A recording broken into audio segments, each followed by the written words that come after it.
Sebelum Persib seperti sekarang, ya Persib itu dulu pernah mengalami up and down-nya proses menjadi salah satu klub terbaik di Indonesia. Mulai dari konflik dengan supporternya sendiri, mulai dari konflik manajemen, hingga hampir terdegradasi dari Liga Indonesia. Nah, kenapa sih Persib bisa seperti sekarang dan bagaimana prosesnya?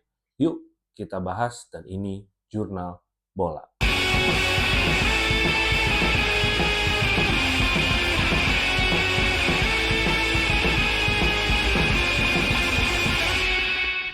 Ya, memang untuk mengelola sebuah klub, apalagi yang berkiprah di Liga Indonesia itu sangatlah tidak mudah, ya. Karena memang secara kualitas liga, liga kita itu bukan liga terbaik di Asia. Namun, banyak sekali peminat atau fans di Indonesia yang menikmati sepak bola Liga Indonesia. Baik itu dari Bobotoh, The Jack, Bonek, Aremania, dan masih banyak lagi yang bisa dikatakan mereka itu sangat antusias terhadap klub yang mereka cinta gitu ya. Namun poin paling penting adalah memang mengelola klub sepak bola di Indonesia itu sangat tidak mudah ya. Kenapa bisa dibilang tidak mudah? Kalau kita balik ke era kita masih unyu-unyu ya. Kebetulan gue sekarang umur udah 30 ke atas, jadi ambillah kita waktu di masa generasi milenial masih kecil ya. Kita dulu sempat mengalami di mana transisi di liga bergulir gitu ya. Yang mungkin kentara di benak kita adalah Liga Super Indonesia, terus juga Liga Mandiri gitu dan lain sebagainya gitu ya.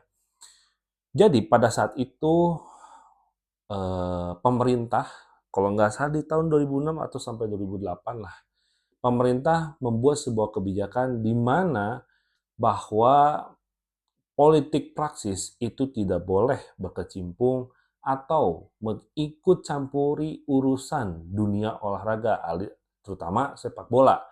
Kenapa? Karena pada saat itu klub-klub di Indonesia itu masih memakai anggaran daerah atau bisa kita katakan APBD daerah. Jadi kalau dulu gitu ya kita kenal sebagai klub yang kita cintai gitu ya. Dulu kalau misalnya gua nih, contoh gua supporter Persib gitu ya. Gua lihat dulu Alejandro Tobar, terus juga Ridwan Bakowi, Beckham. Nah, itu tuh pemain-pemain yang digajinya pakai APBD daerah. Ya, khususnya karena Persib dinaungi oleh Pemkot, jadi ya digajinya oleh gaji APBD gitu loh. Nah, hingga pada saat itu banyak sekali disalahgunakan. Dalam artian pada zaman itu banyak banget orang-orang yang berkepentingan, elit-elit yang berkepentingan menggunakan peluang itu sebagai alat politiknya gitu loh. Bagaimana waktu itu menjadi ketua umum pembina klub A misalnya gitu ya. Itu mencalonkan diri sebagai anggota DPRD, mencalonkan diri sebagai wali kota, dan lain sebagainya gitu. Nah, pada akhirnya pada saat itu pemerintah pusat mengeluarkan sebuah kebijakan bahwa klub yang bermain di Liga Indonesia itu tidak boleh lagi menggunakan APBD ya. Jadi akhirnya harus dikelola secara profesional. Nah, ya pastilah semua klub di Indonesia pada saat itu yang tadinya terbiasa bergantung kepada APBD harus terbiasa profesional mandiri secara swasta, ya ketar-ketir gitu loh. Nah, ini mendapatkan dana dari mana gitu. Nah, salah satunya adalah kalau gua nggak salah ingat gitu ya, pada saat itu pembinanya waktu Wahaji masih muda gitu ya, itu menjadi salah satu mediator antara bagaimana Persib ini bisa mempunyai dana mandiri, mengelola klub mandiri dengan bekerja sama dengan pihak lain ya. Salah satunya yang paling beruntung adalah Haji Umuh berhasil untuk mengolah seorang Pak Glenn Sugita untuk bisa mengolah Persib Bandung. Dan ya sampai detik ini eh, Persib Bandung akhirnya bisa mengolah mandiri dan akhirnya bisa menjadi klub yang kita kenal sekarang, yaitu bisa back to back juara gitu loh. Nah, cuman memang uniknya di Indonesia ini nggak cukup ya untuk kita bisa untuk mengolah klub ini profesional menjadi klub yang bisa dikatakan gitu mempunyai nilai valuasi yang sangat bernilai gitu. Tapi yang kita lihat banyak banget ada aspek di luar non teknis yang bisa mempengaruhi bagaimana roda klub ini itu berjalan gitu ya. Nah, nanti gue akan bahas di akhir. Pada intinya banyak banget yang akhirnya mulai gitu semua baik pihak-pihak lain itu mulai mau membangun kerjasama karena tetap kalau ingin mengelola klub kan pasti pengen tahu dong valuasinya seperti apa, terus opportunity-nya apa gitu ya. Ya pada akhirnya terbentuklah PT PBB. Waktu itu PT PBB itu menjadi salah satu gambaran kongsi besar lah antara ya pada saat itu banyak banget ya mantan-mantan pensiunan jenderal yang bisa mengisi PT PBB, terus juga salah satunya Pak Erick Thohir juga pernah duduk sebagai komisaris pada waktu itu. Ya akhirnya ini menjadi kongsi besar dan ini menjadi sebuah korporasi yaitu yang kita kenal sebagai PT PBB bermartabat.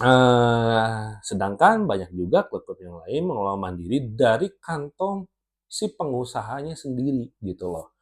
Nah, kalau kita bicara klub klub seperti apa sih yang ideal yang bisa mengelola klub secara mandiri, secara profesional itu klub yang seperti apa gitu, manajemen yang seperti apa?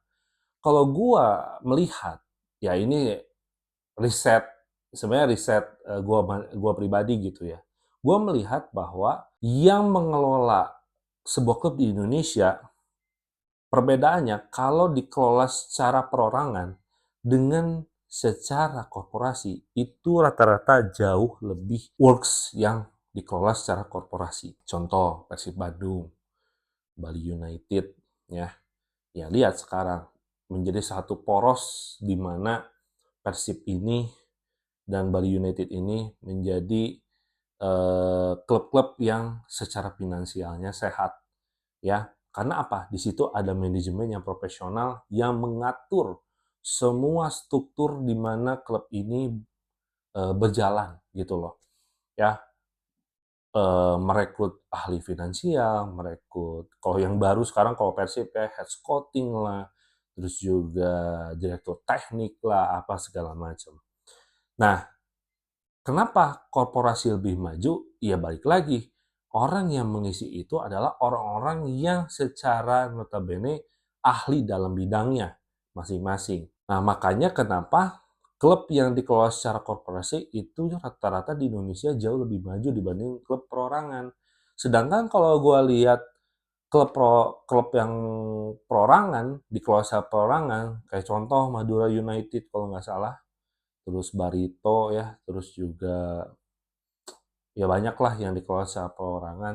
Kalau Persebaya kalau nggak salah kan itu di bawah naungan Jawa Pos ya kalau nggak salah.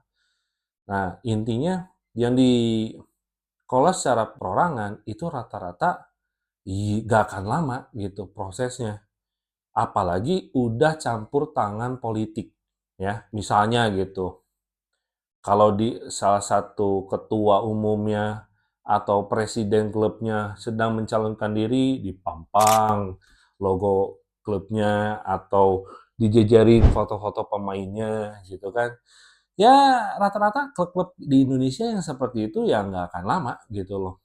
Ya jadi jarang mungkin ya klub-klub yang dikelola secara perorangan itu bisa lebih konsisten di mana dikelola secara korporasi.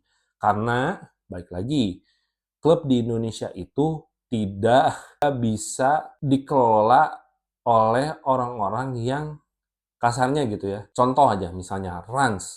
Rans kemana sekarang gitu ya.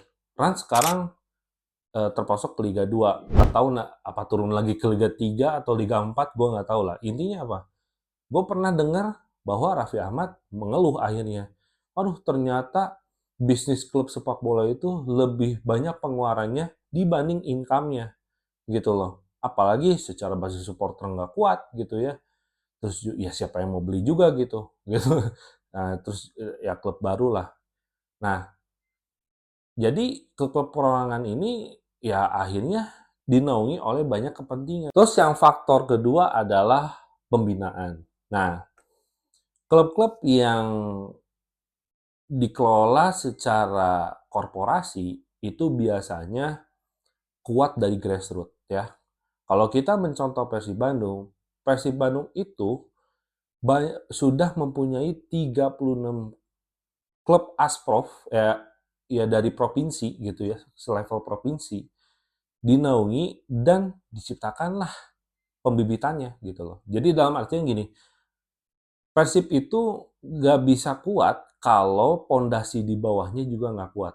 Makanya kenapa lahirlah seorang Febri, lahirlah seorang Hen, lahirlah seorang Beckham, lahirlah seorang Gianzola, ya Abdul Aziz dan lain-lain. Itu semua adalah produk daripada grassroots gitu loh. Ya akhirnya Persib juga punya diklat sendiri gitu kan. Nah, dan gotong royongnya antara Ascot dan pihak-pihak yang mendukung Persib Bandung dan si Persibnya sendiri. Jadi komunikasi ini ya yang pada akhirnya kenapa klub ini bisa maju gitu loh. Jadi faktor pembinaan pun penting ya. Walaupun memang eh, kalau kayak Persib Bandung kan dari dulu dihujatnya gitu ya. Ya klub tuh pendukungnya, supporternya, basisnya banyak dan segala macam, klub banyak duit tapi nggak punya fasilitas gitu ya. Nah, salah satunya adalah faktor pemerintah juga gitu loh. Nah, dulu pemerintah itu kan kasarnya ya, kalau contoh masalah GBLA. GBLA kan banyak masalah ya, apalagi terkait terhadap mantan wali kota yang di penjara gitu kan. Nah, eh, ya karena masalah itu pada akhirnya ya semua faktor pendukung itu terhambat gitu loh. Jadi ya baik lagi gitu, pengelolaan klub itu penting sekali gitu loh. Jadi jangan dianggap remeh gitu. Makanya kalau kita mengelola klub gitu ya, kalau kita mengelola klub itu pertama faktor pendukungnya seperti apa. Terus juga apakah pemerintahnya juga siap mendukung gitu loh. Jadi jangan sampai dua poros ini itu longgar salah satu. Kalau enggak ya klub kita nggak akan kemana-mana. Terus selanjutnya ini adalah faktor yang paling penting, yaitu supporter atau fans yang mendukung klub yang mereka cintai.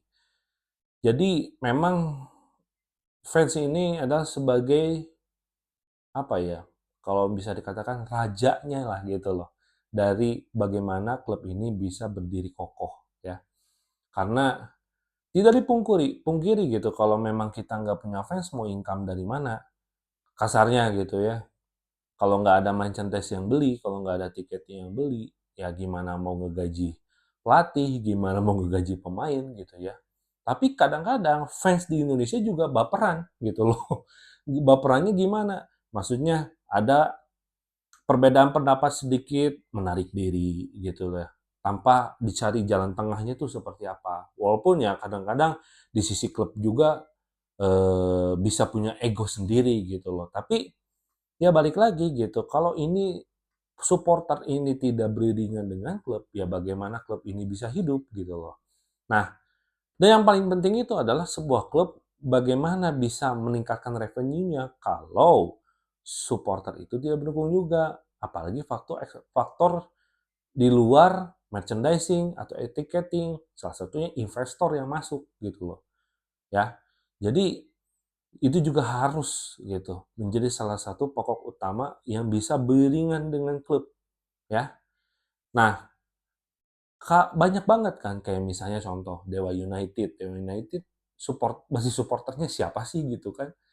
Ya otomatis itu kan duit tambang gitu. Kalau duit tambang ya unlimited lah gitu. Ya, jadi ada Ropunya gitu loh. Siapa yang mau bisa nyanyi Dewa sebenarnya? Makanya kenapa dengan waktu cepat Dewa bisa bersaing di papan atas. Ya duit berbicara, Bos, gitu loh. Walaupun mereka juga kasarnya ya kalau kita lihat ya income Dewa United dari mana sih gitu loh. Siapa sih fansnya di Indonesia ini kan belum kelihatan juga. Nggak seperti Persib, Persija, dan lain-lain gitu loh. Makanya balik lagi, faktor supporter itu faktor paling penting gitu loh. Ya jadi itulah yang bisa kita lihat gitu loh. Salah satunya mungkin Persib sekarang kenapa bisa back to back gitu ya. Itu salah satu faktor contoh yang real gitu loh. Ya, bagaimana sebuah klub itu sehat. Ya tiga faktor tadi, mulai dari manajemennya, profesional, ya, terus juga dari sisi apa para para faktor pendukung gitu loh, mulai dari pembinaan, terus juga pemerintah di situ gitu ya. Dan yang terakhir adalah supporter gitu loh. Jadi tiga ini yang kalau misalnya klub kita mau maju ya tiga ini harus kuat gitu loh. Tapi kecuali seperti Dewa United yang tadi gue bilang gitu ya. Tanpa supporter juga dia klub kayak gitu mah maju sebenarnya gitu loh. Nanti juga orang banyak yang suka, banyak yang datang lah gitu loh. Kayak Bayangkara, pendukungnya siapa? Pasti polisi-polisi lagi gitu loh. Ya, ya mungkin ya ini sebenarnya konten yang pengen gua sampaikan sih sebenarnya dari dulu bagaimana fenomena klub di Indonesia itu berjalan. Itu seperti apa sih gitu loh. Jadi ya harapan gua adalah kita juga sebagai supporter harus smart untuk melihat, belajar bagaimana klub kita gitu. Jadi bukan hanya mencintai aja. Kalau cara mendukung itu kan nggak harus datang ke stadion terus gitu. Tapi bagaimana kita mempelajari dari segi bisnisnya, dari segi pembinaannya, apa banyak kan faktor yang seperti itu yang bisa kita ikut apa ambil andil dan menjadi sebuah supporting gitu loh. Kalau gue kan mengambil peran sebagai bagaimana gue mengedukasi gitu loh para pendukung sepak bola di Indonesia supaya jauh lebih smart, nggak gampang kepancing isu gitu loh. Ya oke, mungkin segitu dulu konten hari ini. Thanks for watching. Jangan lupa untuk like, komen, dan subscribe channel ini. Dan terus di kolom komentar, bagaimana klub kalian? Apakah sudah berjalan dengan baik atau masih banyak kekurangan?